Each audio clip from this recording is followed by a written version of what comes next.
Istri pengusaha bagus, tapi konsekuensinya berat. Kita orang Bugis Makassar, kalau saya makin kaya, nambah lagi saya nanti ya. Iya dong. Saya tuh punya survei pengusaha-pengusaha kita orang Sulawesi Selatan, ya nanti dikonfirmasi oleh ibu tuh. Istrinya tak dua tak tiga.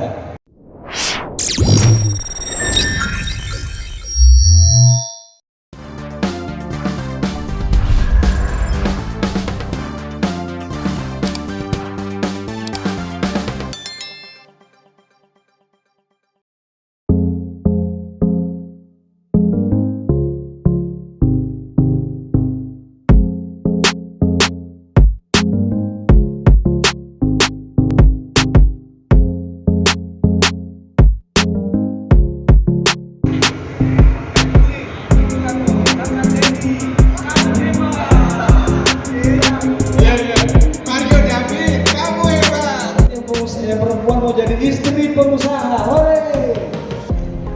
Jadi istri pengusaha bagus, tapi konsekuensinya berat. Kita orang Bugis Makassar, kalau saya makin kaya, nambah lagi saya nanti ya. Iya dong. Saya tuh punya survei pengusaha-pengusaha kita orang Sulawesi Selatan, ya nanti dikonfirmasi oleh ibu tuh. Istrinya tak dua tak tiga. Nah makanya supaya tidak diboli gabi. Serius loh, ini data. Nanti coba kalian cari di internet. Kalau kalian saya tidak bohong. Oleh karenanya perempuan yang harus ya. Kalian lah yang harus menjadi pengusahanya. Jangan hanya jadi istri pengusaha. Oke? Nah, dalam rangka menjadi pengusaha banyak hal ke depan. Dari 100 orang yang hari ini saya berharap ada 90 orang yang membuat usaha, membuat bisnis, dan memperkerjakan tadi bonus demografi yang sisa-sisa anak muda yang mungkin tidak berusaha, mungkin tidak mendapatkan ruang dan tempat di pegawai, teman-teman lah yang bikin usaha. Tapi sekarang nilai-nilai yang diajarkan oleh Ki Hajar Dewantara itu adik-adik sekalian sudah diinternalisasi masuk ke dalam pendidikan tinggi.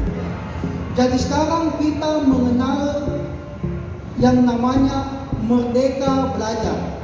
Mulai dari pendidikan dasar hingga pendidikan tinggi direformasi semua. Dulu kita mengatakan bahwa kelas hanya sebuah ruangan yang dibatasi oleh sekat-sekat dinding. Tetapi sekarang kelas itu bukan lagi sekat-sekat dinding adik-adik sekalian, tapi kelas itu adalah di mana saja Anda berada, itu adalah ruang kelas, dan siapa saja yang Anda temui itu adalah guru Anda.